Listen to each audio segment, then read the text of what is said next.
एक बार एक गांव में संत कालिदास जी का आगमन हुआ।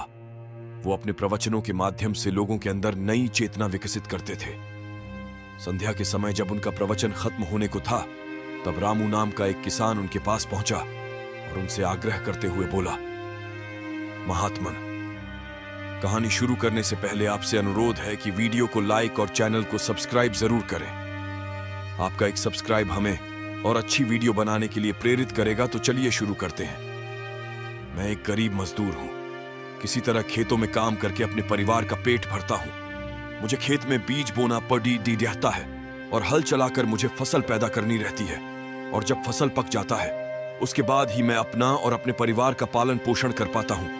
आप संत और ज्ञानी पुरुष हैं और मैं आपसे मार्गदर्शन चाहूंगा कि आप मुझे कोई ऐसा रहस्य बताएं जिससे मैं एक बार जब खेत में काम शुरू कर दूं तो वहां से मुझे हमेशा फल प्राप्त होते रहे, जो कभी भी खत्म ना हो।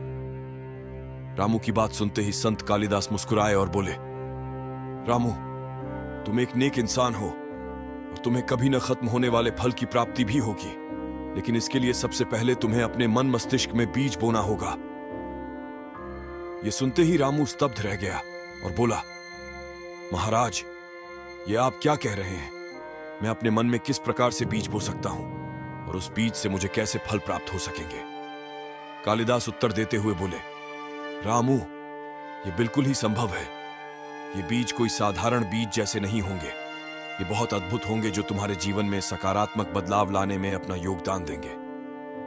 रामू जिज्ञासा लिए बोला, महात्मन, कृपया मुझे बताएं कि मैं अपने मन मस्तिष्क में यह बीज कैसे बो सकता हूं? संत ने जवाब देते हुआ कहा, प्रिय, तुम अपने मन में आत्मविश्वास का बीज बो, विवेक, संयम और सूझबूझ का हल चलाओ। अपने विद्या या ज्ञान के पानी से उसे सींचो और अंत में उसमें शिष्टाचार और नम्रता का खाद डालो। इस तुम्हें कभी न खत्म होने वाले फल की प्राप्ति होगी, जो कि कभी भी खत्म नहीं होगी। संत कालिदास की बातें रामू समझ चुका था और जान चुका था कि जीवन में कभी न खत्म होने फल की प्राप्ति सिर्फ और सिर्फ सद्विचारों के द्वारा ही संभव है।